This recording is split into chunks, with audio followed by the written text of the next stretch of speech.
Madame, monsieur, bonjour, bonsoir, le journal, les titres. Ce 7 juin, c'est la journée latino-américaine de la liberté de la presse. À l'occasion, l'Office de la protection du citoyen et de la citoyenne OPC a promis d'œuvrer en vue du respect de la liberté de la presse et de l'amélioration des conditions de travail des membres de la corporation journalistique. Danaïka Duplan, étudiante en droit, a été retrouvée pendue le 5 juin en sa résidence à Claire-Signe. 10 morts et des dizaines de personnes hospitalisées, c'est le bilan provisoire de l'épidémie de choléra dans le département du Sud-Est. Et puis une onde tropicale est attendue ce mercredi au niveau des côtes sud d'Haïti. Elle pourra générer des activités de pluie jusqu'au 8 juin selon les prévisionnistes qui recommandent une fois de plus la prudence notamment dans les zones à risque. Des responsables d'établissements scolaires fustigent les gangs criminels qui perturbent toutes les activités de la commune de Carrefour. Le développement de ces titres, c'est pour tout de suite. Si vous jugez que cette vidéo est intéressante, n'hésitez pas à liker et partager la vidéo. Et surtout, n'oubliez pas de vous abonner à cette chaîne et activer la cloche de notification pour ne pas louper aucune de nos vidéos. Ce 7 juin, c'est la journée latino-américaine de la liberté de la presse. À l'occasion, l'Office de la protection du citoyen et de la citoyenne OPC a salué le travail de la corporation journalistique dans le cadre de la lutte pour l'instauration d'un état de droit en Haïti. L'OPC estime que les acquis démocratiques sont en péril en raison de la corruption, de l'impunité et de l'intolérance qui menacent la diffusion d'informations en toute équité dans le pays. En guise d'illustration, cette structure a souligné la mystérieuse disparition de Félix Lamy, ex-PDG de Radio Galaxy alors qu'il présentait son émission. C'était le 10 décembre 1991 sous le régime des anciennes FADH. Elle a aussi fait allusion à bon nombre de journalistes torturés, assassinés par des bandits. L'OPC a promis d'œuvrer en vue du respect de la liberté de la presse et de l'amélioration des conditions de travail des membres de la corporation, ajoutant qu'aucune société ne peut se développer dans le mensonge, l'intimidation, la censure et la diffamation. Danaïka Duplan, étudiante en droit, a été retrouvée pendue le 5 juin en sa résidence à Claire-Signe. Une information confirmée par des membres de sa famille. La défunte était membre du réseau national des groupes sanguins de résus négatifs, Renaxan. Le bilan des victimes du choléra dans le sud-est a été revu à la hausse. Selon les autorités sanitaires de Jacmel, 10 personnes sont décédées des suites de la maladie alors que plusieurs autres ont été admises dans le centre de traitement CTC de l'hôpital Saint-Michel. Et la situation risque d'empirer avec cette onde tropicale qui est attendue ce mercredi au niveau des côtes sud d'Haïti. Elle pourra générer des activités de pluie jusqu'au 8 juin selon les prévisionnistes qui recommandent une fois de plus la prudence notamment dans les zones à risque. Des responsables d'établissements scolaires fustigent les gangs criminels qui perturbent toutes les activités de la commune de Carrefour. Selon eux, depuis bien des jours, les affrontements entre les bandits et la police ont contraint professeurs, parents et élèves à ne pas s'aventurer dans leur rue pour ne pas être victimes de cette situation malencontreuse. Écoutons le professeur Israël Fils-Aimé, directeur du collège Frère Roch de Carrefour, dans une interview au téléphone avec Osée Victorin. Le frapement et l'institution scolaire, c'est une institution qui puissance qui gagne dans la société. Même avec l'histoire, on ne bataille pas contre le territoire ou même si c'est la bataille, mais ça a une bonne conséquence, il y a une bonne conséquence sur l'école. Donc en fait, pareil, on trouve pas mesure de précaution, donc ils sont obligés de garder des petits la taille, et à longueur de journée, il y a gardé devant des géographes. On a victime, il n'y a pas dans quel recours, il n'y a pas dans quel côté pour y côté fait, et même si tu as un côté pour côté fait tout, automatiquement victime ou victime net. Donc en fait, l'école n'a pas fonctionné. D'accord?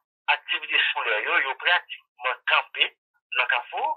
Donc, parents, toujours après les demander, en fait, c'est qui ça capte dans la compte, mais nous-mêmes, tout ne pas répondre pour dire.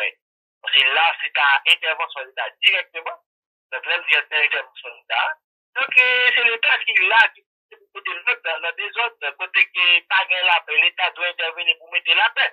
Donc, en fait, il y a une institution, institution scolaire, donc, il veut dire salarié dans la société. Donc, à chaque fois, l'école pas qu'à fonctionner, ça doit préoccuper l'esprit ou bien préoccuper l'esprit de l'État. Le Bureau des avocats internationaux BAI s'est félicité de la tenue du 30 mai au 2 juin dernier au siège des Nations Unies à New York du 2e forum permanent sur les peuples d'ascendance africaine, une initiative visant à dénoncer particulièrement les discriminations de toutes sortes dont sont victimes ces nations. Une déclaration commune a été adoptée à l'issue de ces assises en vue d'assurer la promotion, la protection et le respect des droits de ces peuples, a rapporté le responsable du BAI, Mario Joseph. Une telle démarche pourra permettre à ceux qui ont connu l'esclavage de continuer de réclamer justice et réparation, selon l'avocat, ajoutant qu'il en avait profité pour agiter le dossier de la restitution de la dette de l'indépendance haïtienne par la France. Mario Joseph est au micro de Yasmin Sano. 22 décembre 2018, l'Assemblée générale des Nations Unies a adopté une résolution, c'est 73-262,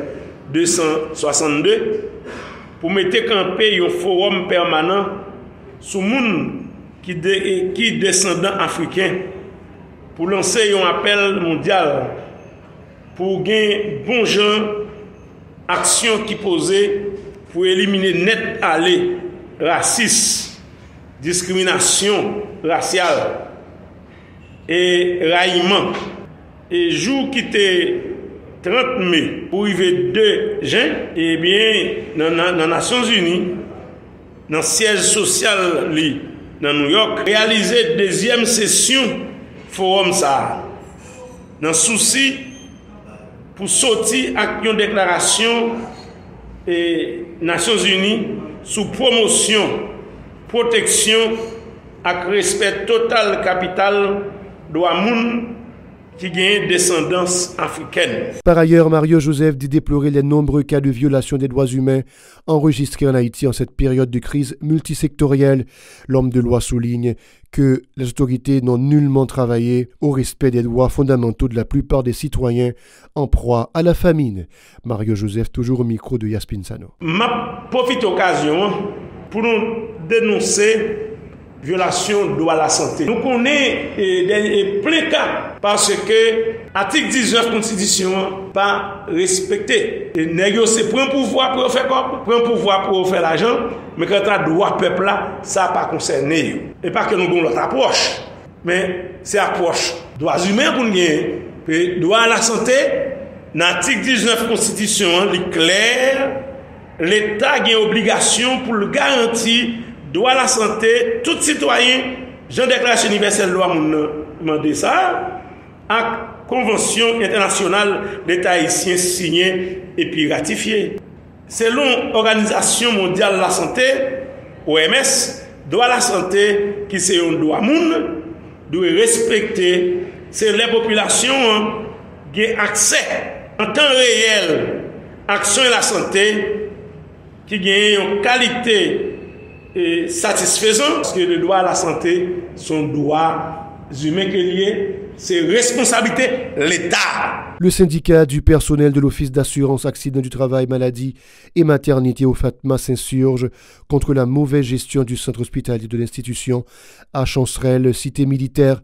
Selon le syndicaliste Waltes Wassenberg, les patients ne bénéficient d'aucun service de qualité faute de moyens et les membres du personnel ne sont pas rémunérés. Une situation qui découle du laxisme des responsables de l'OFATMA, a critiqué le syndicaliste au micro de Véron Arnaud. Nous-mêmes, syndicats personnels OFATMA, SPO, nous décidons de mettre nous dehors. Après plus passer une année à tant de changements, dans décision tête chatte à tête en bas administration ça qui gagne en tête le directeur général Carl François. Nous décidons de mettre toute bagaille à clair pour pays à monde l'en connaît qui sensi gouvernement Ariel Henry a mettre pour soucier sans malheureux et malheureuse dans OFATMA. Directeur a prévoqué malheureux qui a touché moins que 20 000 gouttes à 30 000 gouttes sous prétexte qu'il n'a pas payer. Pendant la mettre des amis et famille politique à 150 et 175 000 gouttes. Directeur a crasé tout service dialyse sous prétexte qu'il n'a pas rentré assez l'argent. Même machine yo disparaît l'hôpital là. Pendant que yo a fait business là de yo. Directeur a créé un parti politique qui relève chat chimé alternatif.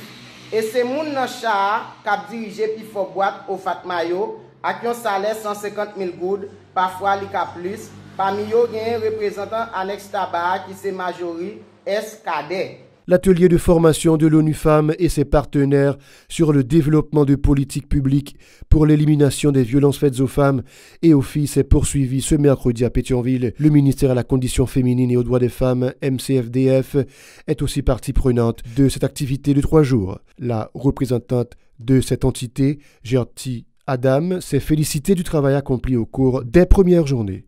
La prévention, la protection et la prise en charge des victimes des actes de violence ont été les principaux sous-thèmes débattus à ces assises, a apprécié Madame Adam.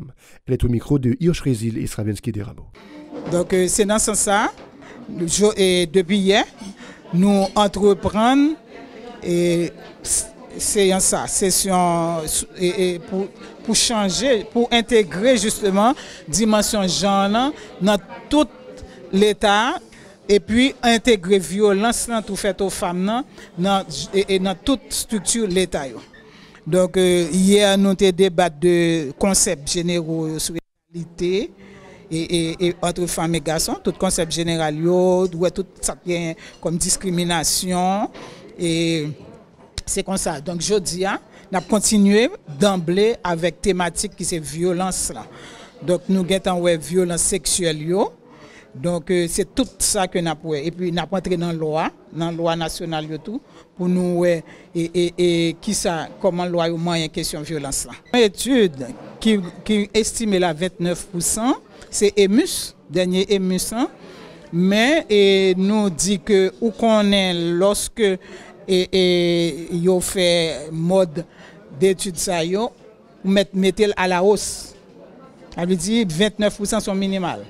Donc ça veut dire dans question risque, ça veut dire risque de violence faite aux femmes non, li trop élevé. Voilà, c'est la fin du journal. L'actualité continue sur la chaîne 54.